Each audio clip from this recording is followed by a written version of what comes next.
Pangako ng DPWH o ng Department of Public Works and Highways, may aasahan ng malaking improvement sa mga lugar na madalas bahain. Bukod sa road construction at government projects, basura ang isa sa mga nakikitang dahilan ng pagbaha. 12 hanggang 15 truck ng basura raw ang nahahakot sa mga estero kada araw.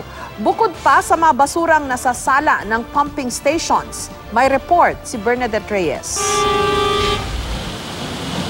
Tuwing hapon, madalas ang malakas na buhos ng ulan, ang kasunod pagbaha. Doble pahirap sa mga motorista na apektado na nga sa construction works, gaya ng sa NLEX-SLEX Skyway Connection at road repairs tulad ng sa R10 boundary ng Malabon na Botas. Pero sabi ng DPWH, may aasahan na tayong malaking improvement sa mga lugar na madalas bahain.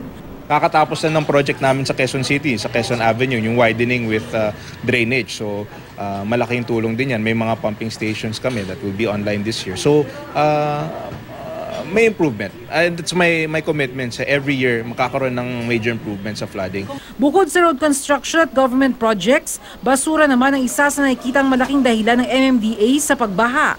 Yung mga boteng mga plastic, kaya mga plastic na yung supot, may mga kasama mga diaper, maraming kalat. Pero pinalilinis minsan ni chairman namin Ingalia, kaso bumabalik din. 12 hanggang 15 truck na puno ng basura raw ang nahahakot ng MMDA sa mga estero kada araw. Bukod pa sa mga basura na nasasala ng pumping stations. Mas mababa raw ang Metro Manila kumpara sa Manila Bay, kaya kakambal na ng matinding ulan ang pagbaha. Kung hindi yan ang makukuha nating truckload ng basura araw-araw, lubog na ho talaga siguro ang Metro Manila. Kaya nga ho kami sa MMDA, again, paulit-ulit naman ho namin binabanggit ito sa mga kababayan natin. Ibalik natin yung values na meron tayo noon, yung linis mo, tapat mo. Ang DPWH may water pumping station din sa Roas Boulevard para makatulong na sipsipin ng tubig tuwing bumabaha.